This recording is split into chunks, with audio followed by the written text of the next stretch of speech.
Hello, good day, and welcome to EduConnect Live. If you are new here, do not forget to subscribe, like, comment, and share to your friends.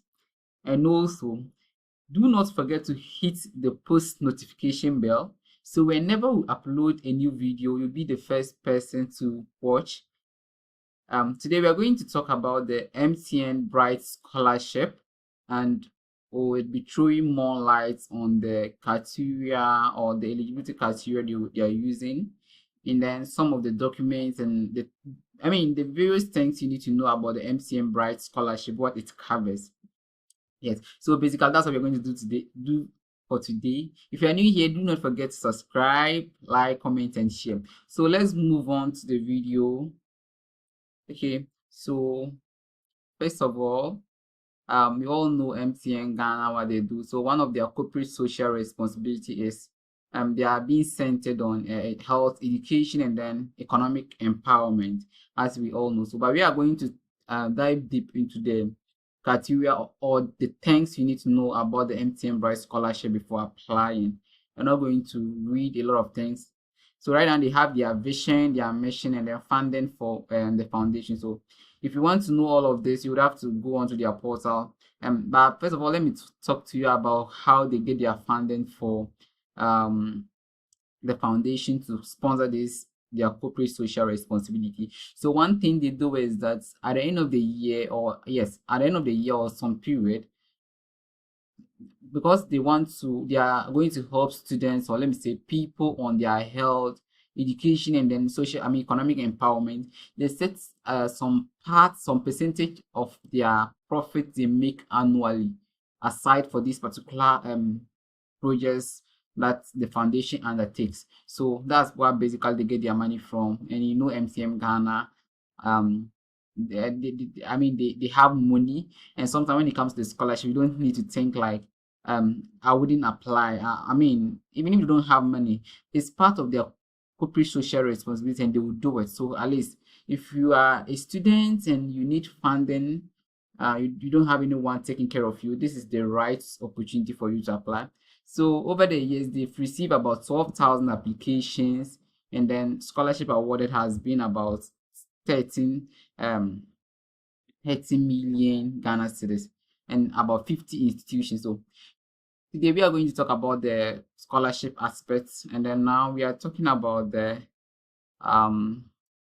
for about 2 decades now, the MTN Foundation has been awarding various sponsorship programs to thousands of well-deserving across the African continent. It's not even Ghana alone, African continent. And then now Ghana youths are being supported by the MTN Foundation to pursue various courses at different levels of education in Ghana. Yeah. So that's exactly what the foundation does now. They are supporting students with funding to study at the university, that's the tertiary level. Even they do donate to other basic schools as well.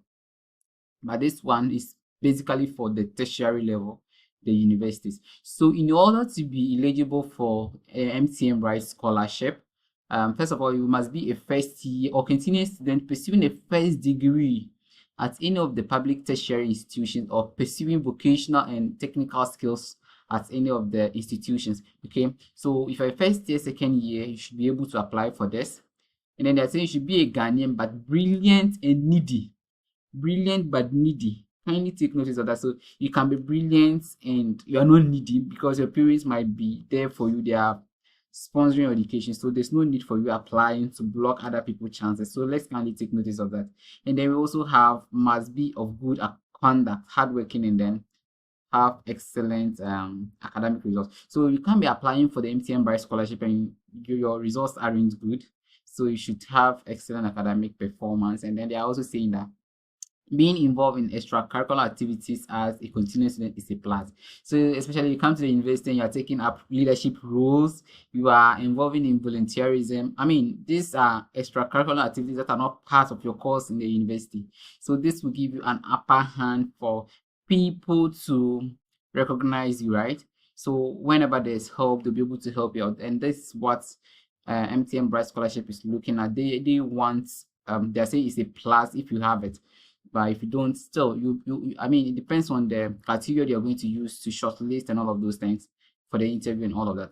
So it should be proven to be without any academic disciplinary issues and must not be serving a bond to be a good conduct. So you see, sometimes we do have people that they misbehave, and then the school will allow them to sign some bond. If they misbehave again, then they will dismiss them or something kind of.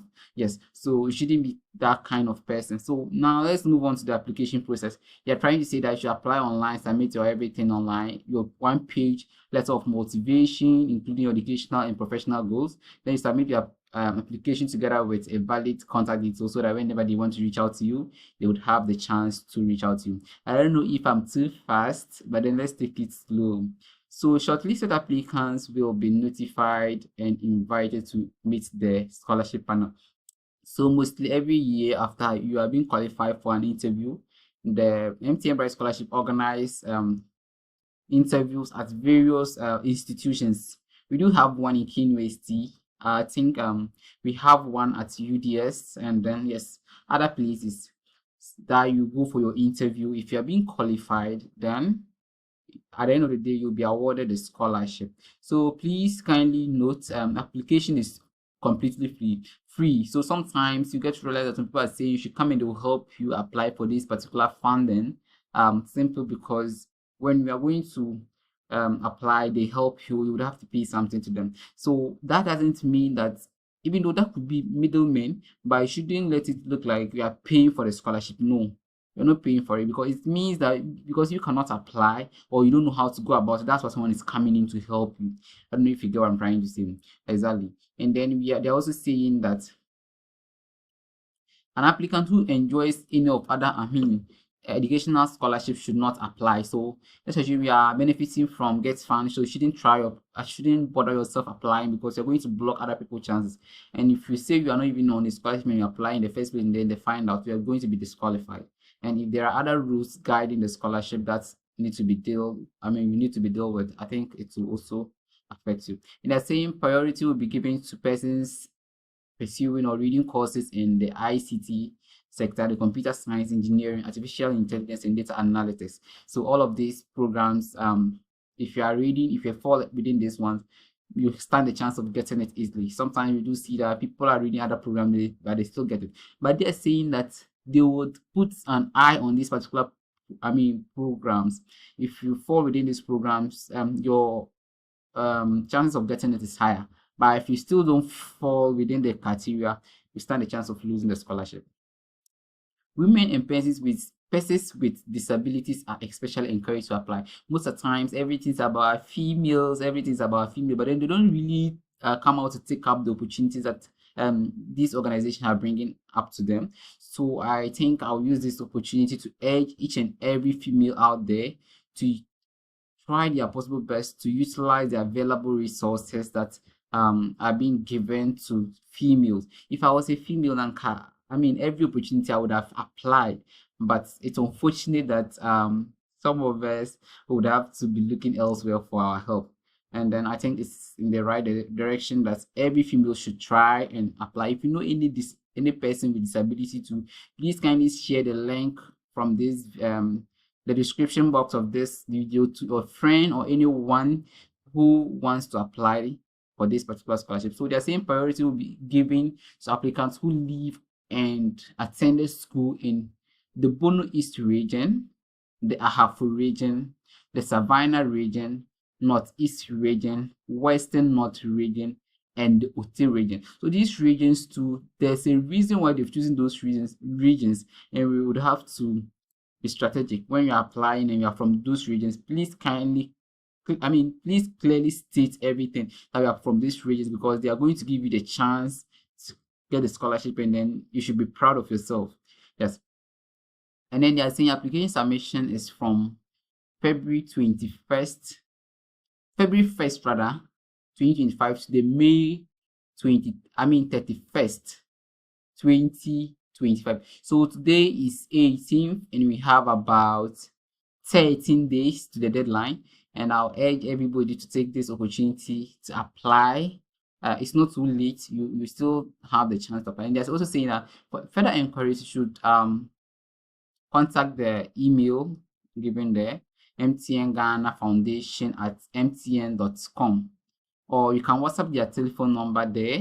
Then you take it from there. If you have anything that you want to let them know, and then there's an application form that you need to print out. I think we'll come back to this later. So when you print the application form out, there's a place that you need to sign and write some things to. We'll look into that as well. So how to apply for the MTN Ghana Scholarship? First of all, you have to sign up for an account, especially those who are new to what do we call it? Are new to the portal or have no idea. First of all, you have to sign up by creating a new account by registering. From there, then you go to step 2, log into your portal, and then step 3, you fill the application. The 4 is about the appropriate office will look at application, and then they'll get back to you if you are being qualified. Yes, so that's exactly what this is about. So we've looked at everything, and someone may be asking, what does the MTN Bright Scholarships covered? What does it cover? In fact, MTN Bright Scholarship, there are a few things I'm going to mention here. They pay for your school fees. They give you they pay for your accommodation. They do give you a laptop, and then stipend for academic resources and stuff. So these are the 4 basic things that I can boldly say you can benefit from the MTN Bright Scholarship from past students who I guide them through the process of becoming a MTN Bright Scholar.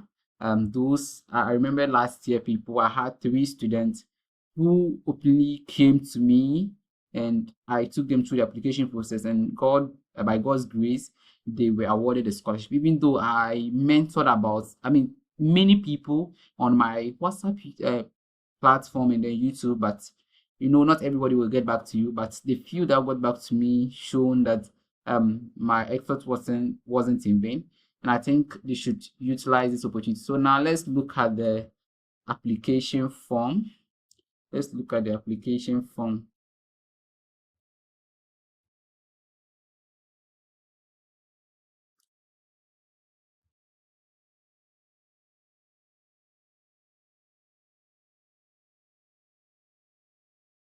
Okay, so now let's look at the application form.